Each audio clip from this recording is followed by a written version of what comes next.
Um salve com muita alegria, família Ciente. Um bom hoje, um feliz hoje para todos. Gratidão por estarem conosco em mais um estudo do Livro dos Espíritos. Estamos já na 5ª aula, e é algo bastante importante que a gente tem que fazer para comentar sobre essa obra tão maravilhosa que é a codificação de Kardec no seu início, né, no início da doutrina espírita. Muito bem. Peço vocês que deixem o like, se inscrevem no canal, comenta, compartilha e aciona o sininho para receber notificações dos novos vídeos. Estamos com vocês praticamente a semana inteira. Terças e sábados, vídeos de conteúdo próprio. Domingos, vídeos do estudo do Livro dos Espíritos. E segundas-feiras, aulas do professor Nestor, recebidas no nosso evangelho de terças-feiras. Certo? Então, como já dissemos várias vezes sobre a dinâmica, a Vânia faz a leitura, página a página, parágrafo a parágrafo, e nós comentamos a respeito, nós três, eu, Vânia e André. Feliz hoje novamente para todos. Vânia, vamos lá, fica à vontade. Boa noite a todos, estamos aqui novamente. Andréia, boa noite. Boa noite a todos. Então, vamos começar? Estamos agora no capítulo dos prolegômenos. O nome é bem complicado, mas nada mais é do que uma introdução, não é, William? Nada mais é do que uma introdução, e foi a pergunta que eu fiz, né? Se a gente vai fazer os prolegômenos, tem que ver que horas vai ser os pró-frutíferos, né? Pois é. Fenômenos alheios às leis da ciência humana se dão por toda parte, revelando na causa que os produz a ação de uma vontade livre e inteligente. A razão diz que um efeito inteligente há de ter como causa uma força inteligente. E os fatos hão provado que essa força é capaz de entrar em comunicação com os homens por meio de sinais materiais. Interrogada acerca da sua natureza, essa força declarou pertencer ao mundo dos seres espirituais, que se despojaram do invólucro corporal do homem. Assim é que foi revelada a doutrina dos espíritos. As comunicações entre o mundo espírita e o mundo corpóreo estão na ordem natural das coisas e não constituem fato sobrenatural, tanto que de tais comunicações se acham vestígios entre todos os povos e em todas as épocas. Hoje se generalizaram e tornaram patente a todos. Os espíritos anunciam que chegaram os tempos marcados pela providência para uma manifestação universal, e que, sendo eles os ministros de Deus e os agentes de sua vontade, têm por missão instruir e esclarecer os homens, abrindo uma nova era para a regeneração da humanidade. Este livro é o repositório de seus ensinos. Foi escrito por ordem e mediante ditado de espíritos superiores, para estabelecer os fundamentos de uma filosofia racional, isenta dos preconceitos do espírito de sistema. Então, veja bem, está bem claro aqui que não é ligado a religião nenhuma, a facção nenhuma, a nenhuma ideia, a nenhum outro filósofo, a nada que já existia naquela época. Ele simplesmente recebeu dos espíritos superiores e fez com que houvesse uma compilação dos conceitos dos espíritos. Nada contém que não seja a expressão do pensamento deles e que não tenha sido por eles examinado. Só a ordem e a distribuição metódica das matérias, assim como as notas e a forma de algumas partes da redação constituem obra daquele que recebeu a missão de os publicar. Em o número dos espíritos que concorreram para a execução desta obra, muitos se contam que viveram em épocas diversas na Terra, onde pregaram e praticaram a virtude e a sabedoria. Outros, pelos seus nomes, não pertencem a nenhuma personagem cuja lembrança a história guarde, mas cuja elevação é atestada pela pureza de seus ensinamentos e pela união em que se acham com os que usam de nomes venerados. Eis em que termos nos deram por escrito e por muitos médiuns a missão de escrever este livro. 2 pontos. Os espíritos dando essa ordem a Kardec. Ocupa-te, cheio de zelo e perseverança, do trabalho que empreendeste com o nosso concurso, pois esse trabalho é nosso. Nele pusemos as bases de um novo edifício que se eleva e que um dia há de reunir todos os homens num mesmo sentimento de amor e caridade. Mas, antes de o divulgares, revelo-emos juntos, a fim de lhe verificarmos todas as minúcias. Até a revisão foi feita pelos espíritos. Estaremos contigo sempre que o pedires, para te ajudarmos nos teus trabalhos, porquanto esta é apenas uma parte da missão que te está confiada e que já um de nós já te revelou. Entre os ensinos que te são dados, alguns há que deves guardar para ti somente, até uma nova ordem. Quando chegar o momento de os publicares, nós te diremos.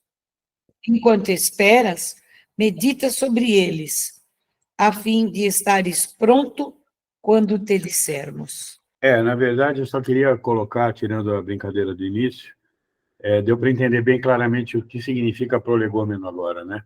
Na verdade, antes ele fez a introdução sobre a espiritualidade, sobre a criação do espiritismo. Agora ele está fazendo uma introdução ao livro, explicando como é que ele foi feito, qual foi o tecnicismo, a metodologia.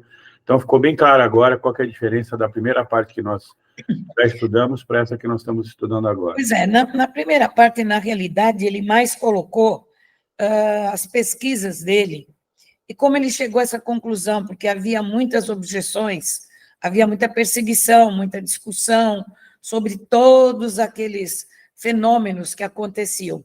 Então, ele colocou, dentro da luz da razão, com o estudo dele, a pesquisa dele, que tudo aquilo era verdade, para agora ele colocar realmente o que os espíritos mandaram. Continua, os espíritos não pararam aí. Porás no cabeçalho do livro a cepa que te desenhamos. Deixa-me ver.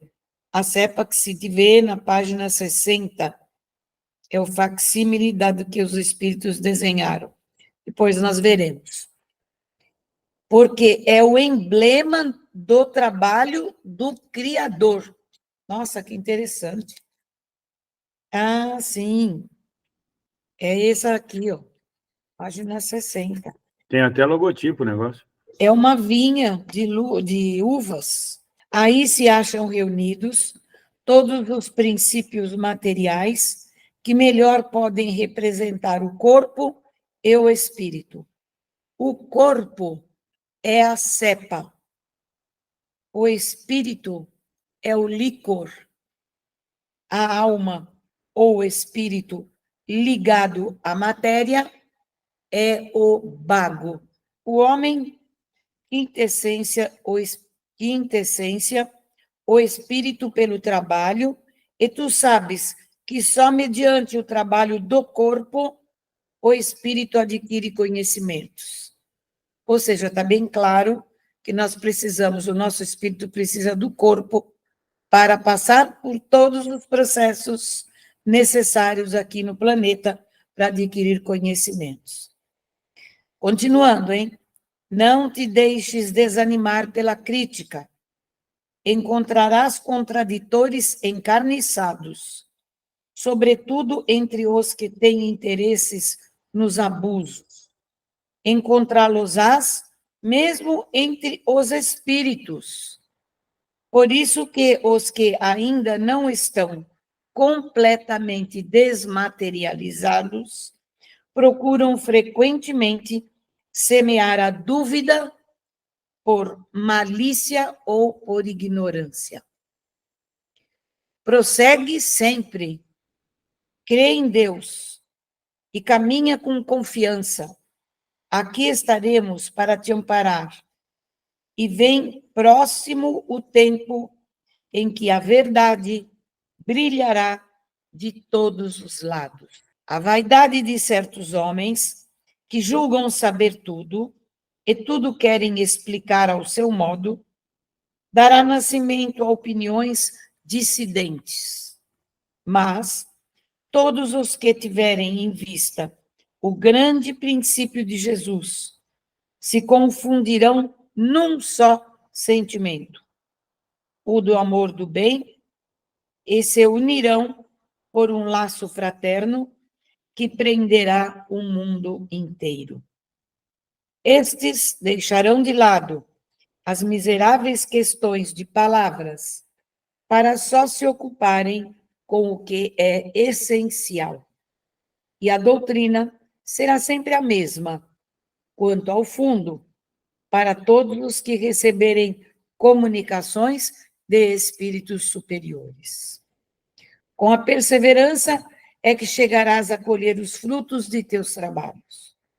O prazer que experimentarás vendo a doutrina propagar-se e bem compreendida será uma recompensa, cujo valor integral conhecerás, talvez mais no futuro do que no presente. Não te inquietes, pois, com os espinhos e as pedras que os incrédulos ou os maus acumularão no teu caminho. Conserva a confiança, com ela chegarás ao fim e merecerás ser sempre ajudado. Lembra-te de que os bons espíritos só dispensam assistência aos que servem a Deus com humildade e desinteresse, e que repudiam a todo aquele que busca na senda do céu um degrau para conquistar as coisas da terra, que se afastam do orgulhoso e do ambicioso. O orgulho e a ambição serão sempre uma barreira erguida entre o homem e Deus. São um véu lançado sobre as claridades celestes. E Deus não pode servir-se do cego para fazer perceptível a luz. Assinado São João Evangelista, Santo Agostinho, São Vicente de Paulo, São Luís, o Espírito de Verdade, Sócrates, Platão, Fenelon, Franklin, Swedenborg e etc. Esse é o término do Prolegômenos. Agora se inicia realmente a parte primeira das causas primárias. O capítulo 1 é de Deus. O capítulo 2, dos elementos gerais do universo. Capítulo 3, da criação. E capítulo 4, do princípio vital. Então, vamos iniciar o capítulo 1, que é de Deus. Deus e o infinito. Que é Deus? Deus é a inteligência suprema, causa primária de todas as coisas. 2. que se deve entender por infinito? O que não tem começo nem fim, o desconhecido. Tudo o que é desconhecido é infinito. Pergunta 3. Poder-se-ia dizer que Deus é o infinito? Resposta: definição incompleta. Pobreza da linguagem humana. Insuficiente para definir o que está acima da linguagem dos homens. Agora vem aqui uma observação, Kardec, né? Deus é infinito em suas perfeições, mas o infinito é uma abstração. Dizer que Deus é o infinito é tomar o atributo de uma coisa pela coisa mesma. É definir uma coisa que não está conhecida por uma outra que não o está também, mais do que a primeira. Então, não é infinito. Provas da existência de Deus. Onde se pode encontrar a prova da existência de Deus? Resposta: num axioma que aplicais às vossas ciências. Não há efeito sem causa. Procurai a causa de tudo, o que não é obra do homem, e a vossa razão responderá. Aqui embaixo, comentário de Kardec: para crer-se em Deus, basta se lance o olhar sobre as obras da criação. O universo existe, logo tem uma causa. Duvidar da existência de Deus é negar que todo efeito tem uma causa e avançar que o nada pode fazer alguma coisa. Alguém me explica isto? O universo existe, logo tem uma causa, tudo bem.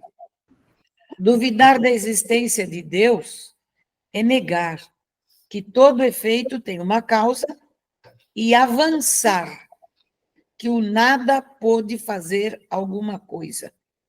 Ficou estranha essa frase, né?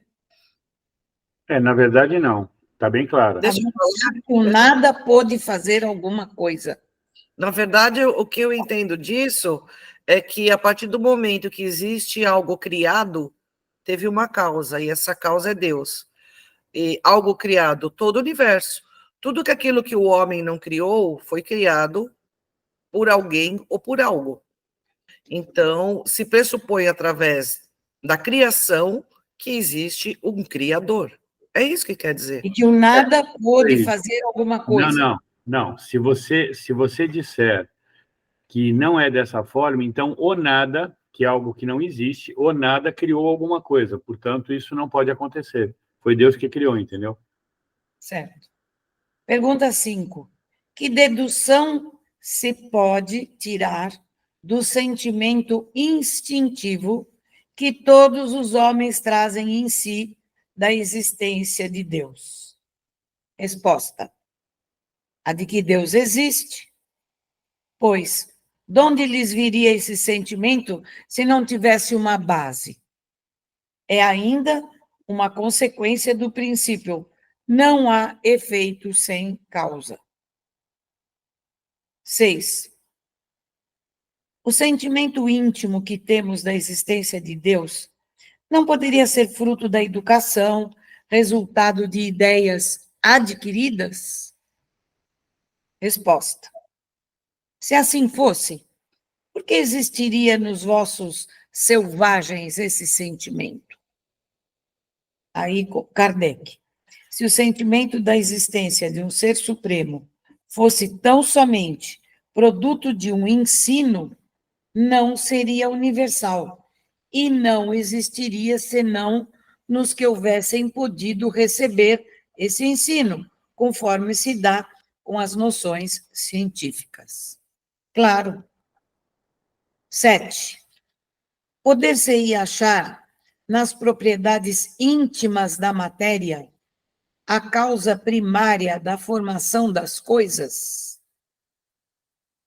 Resposta: mas, então, qual seria a causa dessas propriedades? É indispensável sempre uma causa primária. Kardec.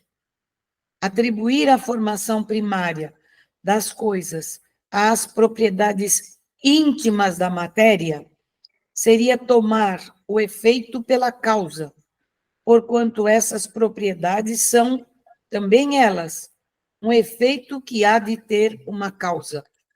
Por favor, misturou tudo aqui agora. Agora deu um nó. O meu tico e teco está perguntando, aonde? Vamos lá. Estudar Então, é isso. qual seria a causa? Espera William. Qual seria a causa dessas propriedades? É indispensável sempre uma causa primária. Ponto. É aí. Agora vem Kardec e fundiu a minha cuca. Atribuir a formação primária das coisas às propriedades íntimas da matéria. Primeiro, o que é propriedade íntima da matéria? Situações que dependem da matéria... Não, situações que dependem da matéria indistintamente. Por exemplo, no caso do que ele está falando aí, se a matéria existisse per si, porque ela simplesmente existe, quais são as condições íntimas da matéria? Por exemplo, o exemplo de uma semente, por exemplo. Bom, seria tomar o efeito pela causa. Exato. Porque significa que se a matéria sozinha fez isso, então ela já é o efeito, e aí ela se torna a causa. Isso é impossível. Porquanto essas propriedades são, também elas, um efeito que há de ter uma causa. É isso. Olha, você quer fundir a tua cabeça, eu vou traduzir para algo bem contemporâneo. Quem nasceu primeiro, o ovo ou a galinha? É isso que ele está falando. Eu ia falar isso. Quem nasceu primeiro, o ovo ou a galinha? Eu vou ser mais atual ainda, que já é uma coisa antiga para todo mundo aqui, quer dizer, para todo mundo, para nós três, né? Quem vende mais? Aliás, Tostines é fresquinho porque vende mais ou vende mais porque é fresquinho, entendeu? É isso. 8. Que se deve pensar da opinião dos que atribuem a formação primária a uma combinação fortuita da matéria, ou, por outra, ao acaso? Isso. Agora ele responde. Outro absurdo. Que homem de bom senso pode considerar o acaso um ser inteligente? E demais, o que é o acaso? Nada. Aí vem Kardec. Agora ele vai entornar meu tic-teco. Estava muito bem quando os espíritos respondem. Kardec quer explicar, ele complica. Você sabe que eu me lembro do professor Raimundo, né? Professor Ptolomeu, não complica, explica, né? Explica, pelo amor de Deus. Kardec é muito prolixo. Olha, eu falando prolixo, hein? Foi bonito isso aí, eu não sei o que não, mas que foi bonito foi. A harmonia existente, vamos lá. A harmonia existente no mecanismo do universo patenteia combinações e desígnios determinados. E por isso mesmo revela um poder inteligente. Atribuir a formação primária ao acaso é insensatez, pois que o acaso é cego e não pode produzir os efeitos que a inteligência produz. Um acaso inteligente já não seria um acaso. Ele seria uma inteligência. Na verdade, o que eu entendi é que ele está dizendo que se existe uma lógica na criação, se existe um processo dentro dessa criação, existe inteligência. E se existe a inteligência, já não seria um acaso por si só. É um acaso. Porque completando isso, né? Quando você fala do acaso, o acaso é o famoso sem querer, né? O sem querer, o acaso. E quando de fato acontece algo sem querer, porque acontece, eu não estou falando de coisas feitas pelo homem, mas tem coisas que acontecem sem que exista alguém por trás fazendo alguma coisa. Mas isso é totalmente fortuito, é totalmente, sei lá, acontece a cada 1000 anos, enfim, coisas que fogem à inteligência de qualquer forma. E se você diz que o acaso fez alguma coisa, então ele passou a ser inteligente, ele deixou de existir. Ele já não é um acaso, ele é inteligente. 9. Em que é que, na causa primária, se revela uma inteligência suprema e superior a todas as inteligências. Está começando a complicar. Vamos ver a resposta. Attention, please. Tendes um provérbio que diz: pela obra se reconhece o autor. Pois bem, vede a obra e procurai o autor. O orgulho é que gera a incredulidade. O homem orgulhoso nada admite acima de si. Por isso é que ele se denomina a si mesmo de espírito forte. Pobre ser, que um sopro de Deus pode abater. É bem isso mesmo, né? Quando a pessoa nega e de uma forma sistemática, porque é difícil para ela admitir que existe uma inteligência superior a ela, né? Mais a ela, né? Pois Ele é. fala orgulho, porque Pois é. é mesmo. Agora, Kardec, do poder de uma inteligência se julga pelas suas obras. Não podendo nenhum ser humano criar o que a natureza produz, a causa é primária. Conseguintemente, uma inteligência superior à humanidade. Lógico. Você não consegue produzir uma semente, que fazer a semente dar uma árvore, você consegue fazer uma árvore sem começar pela semente? Ou consegue fazer uma semente? Não consegue. Quaisquer que sejam os prodígios que a inteligência humana tem operado, ela própria tem uma causa. E quanto maior for o que eu opere, tanto maior há de ser a causa primária. Aquela inteligência superior é que é a causa primária de todas as coisas, seja qual for o nome que lhe deem. Perfeito. Agora vamos para os atributos da divindade. Pode o homem compreender a natureza íntima de Deus? Não. Falta-lhe para isso o sentido. Ou seja, nós estamos ainda muito lá embaixo para entender isso. 11. Será dado um dia ao homem compreender o mistério da divindade?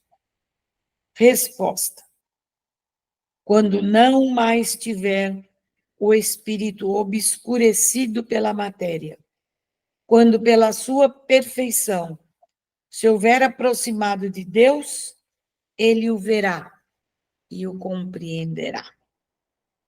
Kardec, agora. A inferioridade das faculdades do homem não lhe permite compreender a natureza íntima de Deus.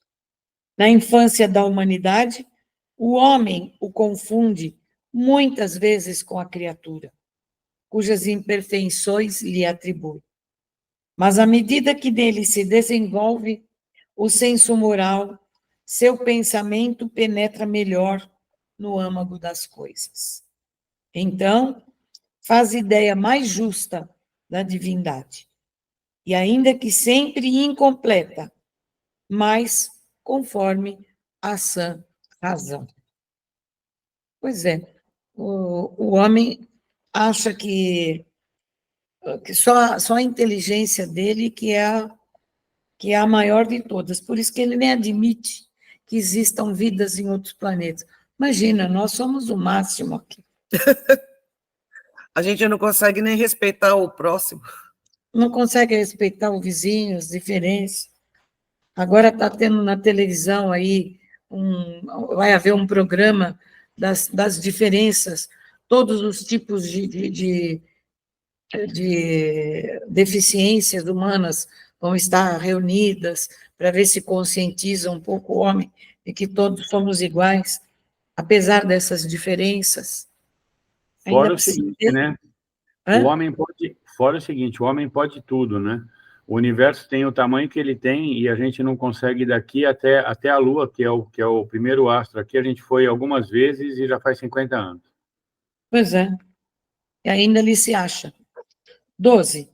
Embora não possamos compreender a natureza íntima de Deus, podemos formar ideia de alguma de suas perfeições?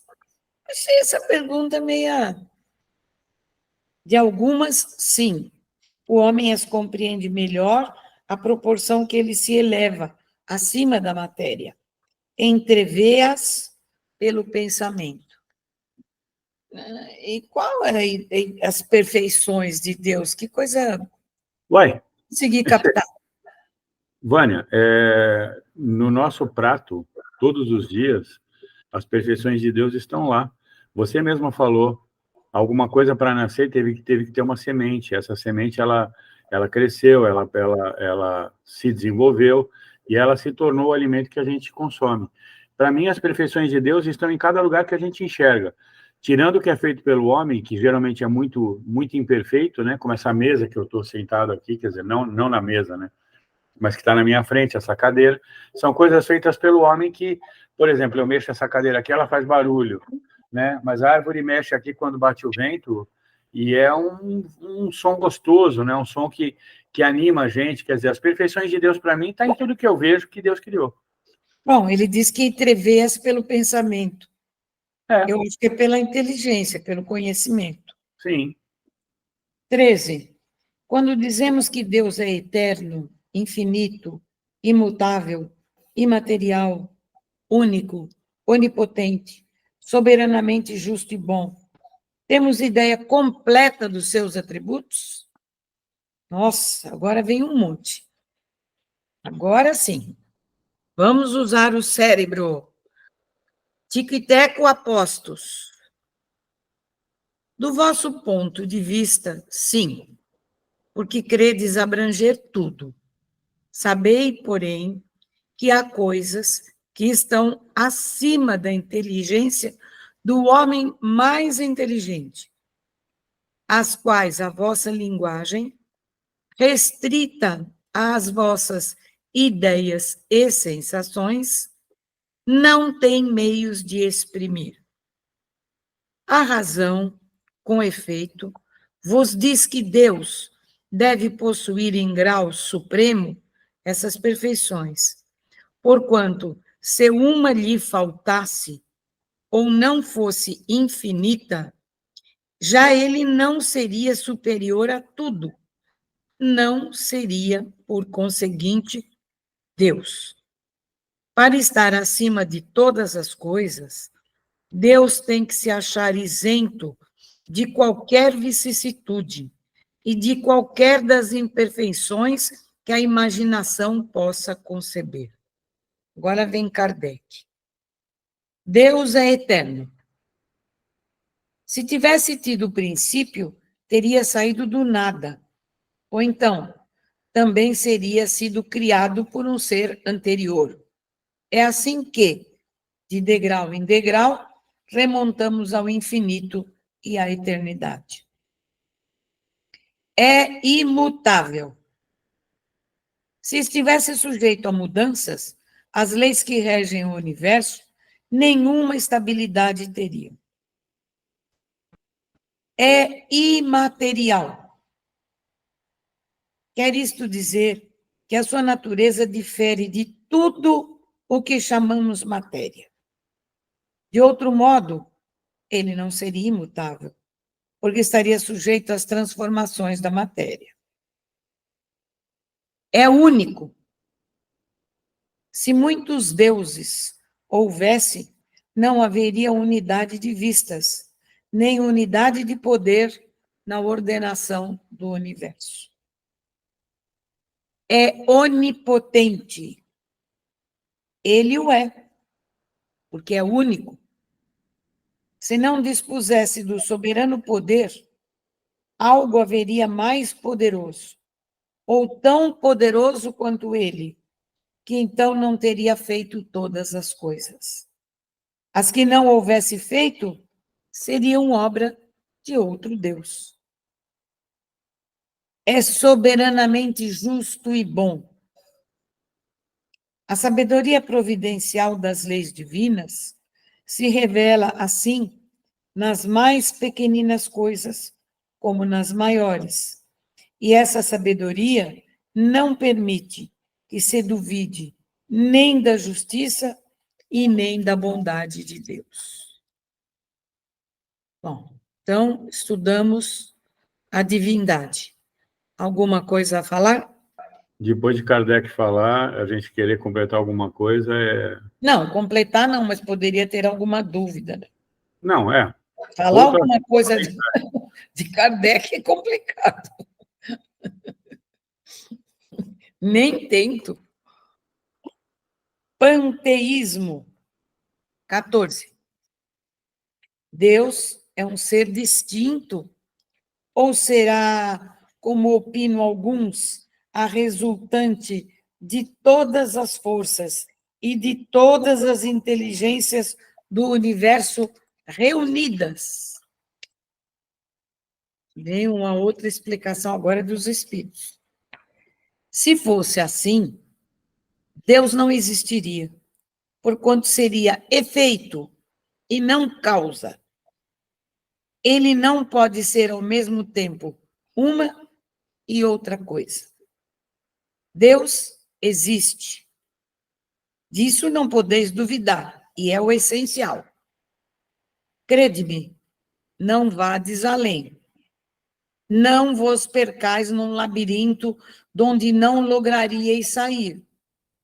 Isso não vos tornaria melhores, antes um pouco mais orgulhosos, pois que acreditaríeis saber, quando na realidade nada saberíeis.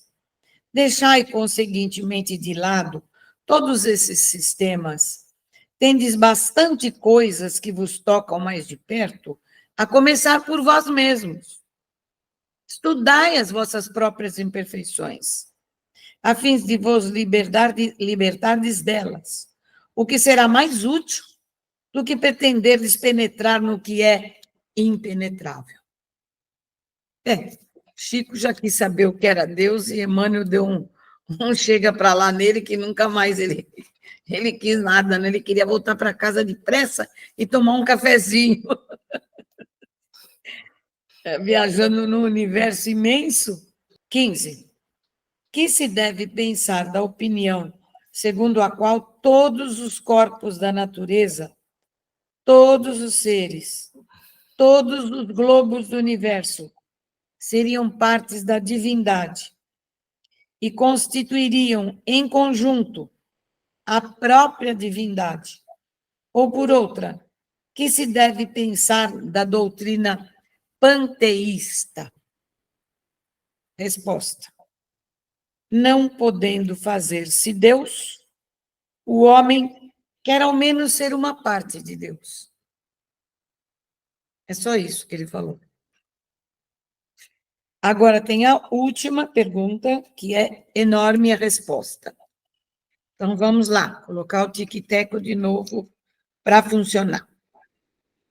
Pretendem os que professam essa doutrina panteísta, né, achar nela a demonstração de alguns atributos de Deus, sendo infinitos os mundos, Deus é por isso mesmo infinito, não havendo o vazio ou o nada em parte alguma, Deus está por toda parte? Estando Deus em toda parte, pois que tudo é parte integrante de Deus, ele dá a todos os fenômenos da natureza uma razão de ser inteligente, que se pode opor a este raciocínio. Está dizendo que se Deus é infinito, sendo infinitos mundos, Deus é por isso mesmo infinito. Não havendo vazio ou nada em parte alguma, Deus está em toda parte. Estando Deus em toda parte, pois que tudo é parte integrante de Deus, ele dá a todos os fenômenos da natureza, uma razão de ser inteligente. O que se pode opor a este raciocínio? Não, esse é o raciocínio lógico de quem é Deus. Deus é tudo. Agora, o que ele fala, como é que pode se opor a isso? A razão. Refletir maduramente, e não vos será difícil reconhecer-lhes o absurdo. Esta doutrina faz de Deus um ser material, que, embora dotado de suprema inteligência, seria em ponto grande o que somos em ponto pequeno. Ora, transformando-se a matéria incessantemente, Deus, se fosse assim, nenhuma estabilidade teria. Achar-se-ia sujeito a todas as vicissitudes, mesmo a todas as necessidades da humanidade. Faltar-lhe-ia um dos atributos essenciais da divindade, a imutabilidade. Não se podem aliar as propriedades da matéria à ideia de Deus, sem que ele fique rebaixado ante a nossa compreensão, e não haverá sutilezas de sofismas que cheguem a resolver o problema da sua natureza íntima. Não sabemos tudo o que ele é, mas sabemos o que ele não pode deixar de ser. E o sistema de que tratamos está em contradição com as suas mais essenciais propriedades. Ele confunde o Criador com a criatura, exatamente como faria quem pretendesse que a engenhosa máquina fosse parte integrante do mecânico que a imaginou. A inteligência de Deus se revela em suas obras, como a de um pintor no seu quadro. Mas as obras de Deus não são o próprio Deus, como o quadro não é o pintor que o concebeu e executou. Fim desse capítulo chega porque a nossa cabeça já deu um nó. Falar de Deus, falar de divindade, de infinito, imutabilidade, é complicated. Quem somos nós, né? Nossa. Tentar traduzir em palavras, né, é uma coisa muito complicada, porque a partir do momento que a gente não tem nem palavras para dizer todos os atributos de Deus, como ele disse, a gente não tem vocabulário para isso. Não tem. Então fica complicado a gente utilizar o nosso vocabulário para tentar definir Deus, né? Agora é interessante que é a religião católica, eu não sei se no evangélico também é assim, vem o Deus com a figura humana, né? Deus, um homem barbudo, sentado num trono, que está esperando, não sei o quê. É que o homem, para entender um pouco, né, desse ser, tenta humanizá-lo, né, para tornar próximo ao nosso entendimento. Mas aí já não é mais Deus. Não, mas o Deus, na verdade, se cultua sempre a figura de Jesus, né, como o nosso Deus, que a nossa referência de perfeição é Jesus Cristo. Mas eu acho que isso não tem a ver com religião. Eu acho que isso é a própria característica ou a pequenez do homem querendo encontrar, né? Quer dizer, quando você pensa num sábio, você pensa num mago lá do Senhor dos Anéis, né? Um Gandalf, né? Um mago com chapéu pontudo, né? Barba grande, né? Então você pensa em algo assim fantástico, né? Que seria uma característica divina na cabeça do homem, né? Então, acho que não tem a ver com religião, acho que tem a ver com a pequenez do homem mesmo. Quero agradecer a presença de todos, pedir para deixar o like, se inscrever no canal, curtir, compartilhar, comentar e estar conosco de novo daqui a uma semana, que vamos dar continuidade aos atributos de Deus. E só lembrando, são 1.119 perguntas, tá? A gente começou, lemos quantas hoje, Vânia? 8? Nós vamos estar agora no capítulo 2, dos elementos gerais do universo, conhecimento do princípio das coisas. Pergunta número 17. 17, tá vendo? Já avançamos bastante, tá? Para 1.119, nós vamos levar bastante tempo aí lendo pergunta e estudando. 2030 está logo aí. É isso aí. Uma coisa, olha, até o Mundo Regenerado, segundo o livro A Caminho da Luz, 2057, a gente termina. Pois é, termina. Obrigado, gente. Então, boa noite a todos. Mais importante do que terminar ou não é conseguir entender. Não, para entender aí já vai ser mais 200 anos. Axé, minha gente. Boa noite. Axé, axé. Axé.